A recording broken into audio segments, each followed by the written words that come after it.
Morning, Guy.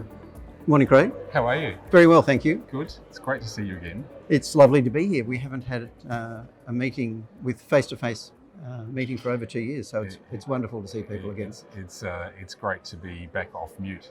Back off mute, which is the theme of the meeting. Yeah. We all used to use the mute switch. That's been a feature of what we've done together as a group, is we've just kept learning and adapting to challenges, and I guess that's what's been exciting continuing to work with ANZUP, is that we have learned and adapted, and even this challenge has helped us learn and adapt. Absolutely, there's always things to learn. I mean, what are you most excited for in the future of GU research, do you think?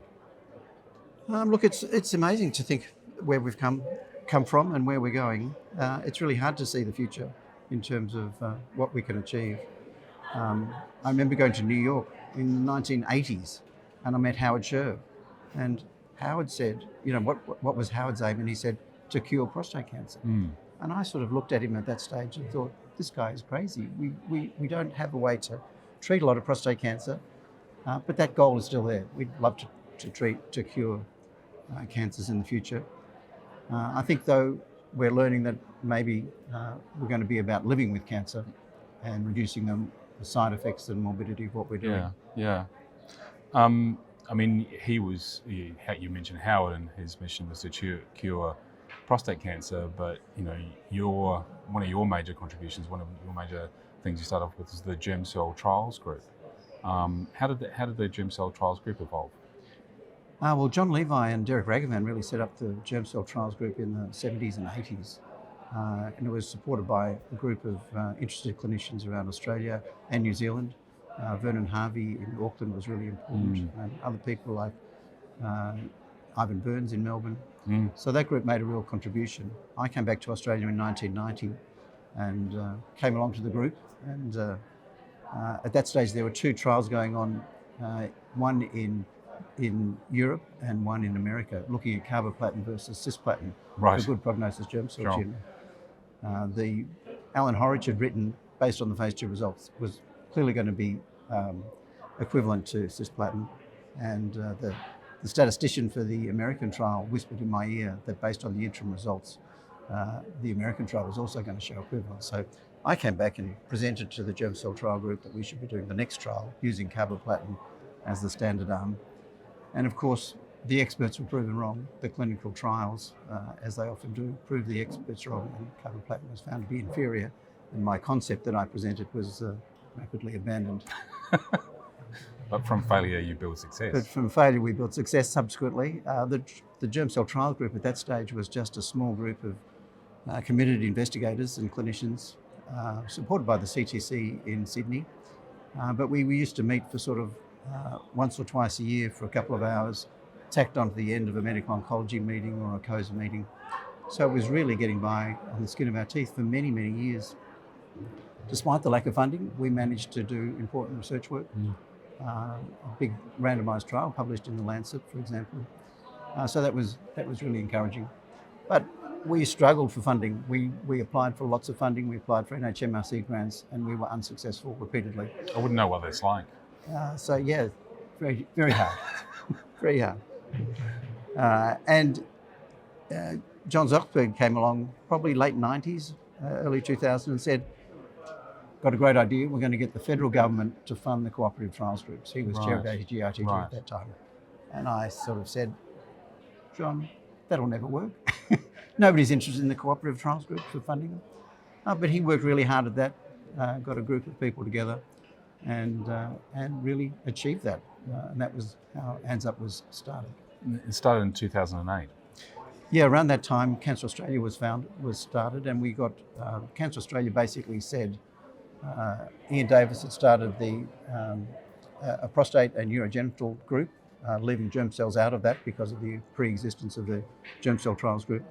And Cancer Australia said to us, we're not going to fund 2 urological groups. You guys need to join together. And that's how ANZUP was started. But was there a pitched battle, or was it relatively harmonious? No. Ian and I said, if we can get some funding, let's do this. We're very happy to join together. And it's worked very harmoniously ever since. And when you were starting out with the Germ Cell group, and then the marriage to create ANZUP, did you ever think we'd end up like this? No, it's just wonderful to see what ANZUP has been able to achieve over the last 12, 14 years. It's grown dramatically well. Never imagined it would do as well as this, and it's just a great joy to see it functioning so well, see all the people involved.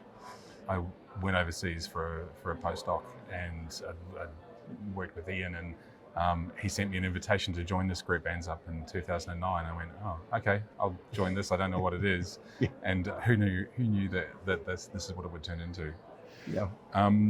So as part of ANZUP's evolution, we've tried to figure out new ways of promoting ideas and moving them forwards. And the below the belt pedalthon and the grants that came from that has been a key part of that. You were the driving force. How did you come to that idea?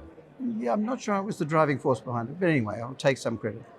The idea was really to encourage young investigators to get be able to get some funding to do some simple things, to generate some data that they can move on and move on to bigger ideas. Often funding requires you to have some baseline data or something to move on with, and that first step is often very difficult for registrars and fellows and junior faculty. So it's been the idea was really to allow that to happen without making it too difficult for them. Yeah. And below the belt has really allowed us to do that.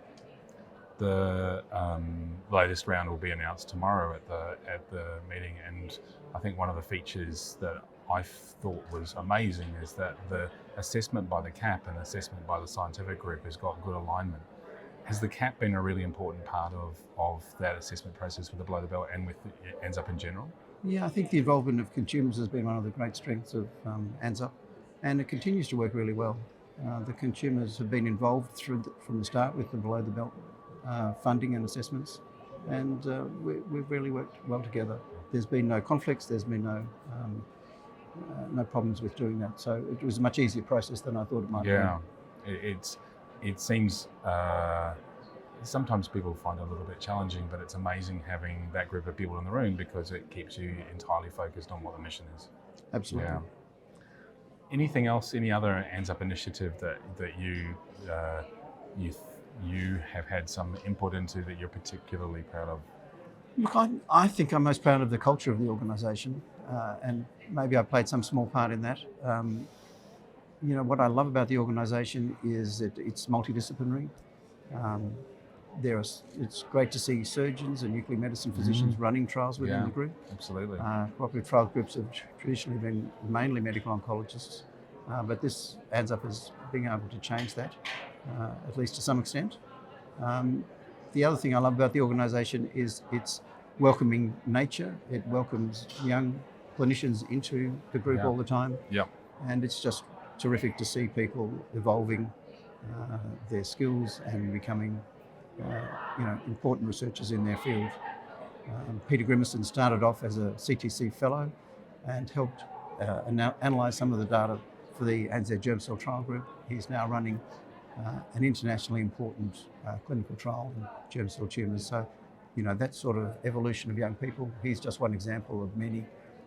It's terrific to see. Yeah, absolutely. I mean, I've had a couple of the below the belts and been able to leverage that to a new trial starting soon. So it's been incredible for me. Yeah. So thank you. Oh, absolutely.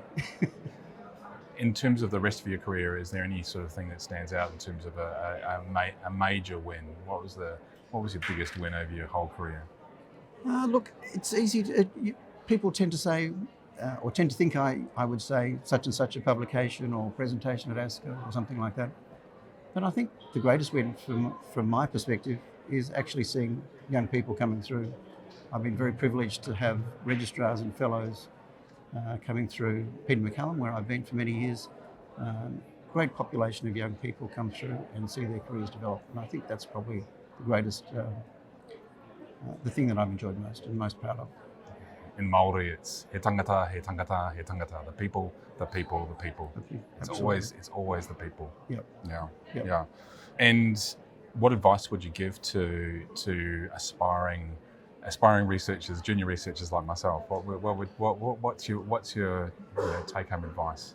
I think persistence is the most important thing. You need to be able to just keep going at it. When I first applied to a medical oncology registrar post, I was told, Guy, don't do it. There's not going to be enough positions for medical oncologists. There's 6 or 8 of us in Melbourne. We don't need any more. That was back in 85, 84. So just people will often give you negative feedback. People will not be interested or suggest you can't do something.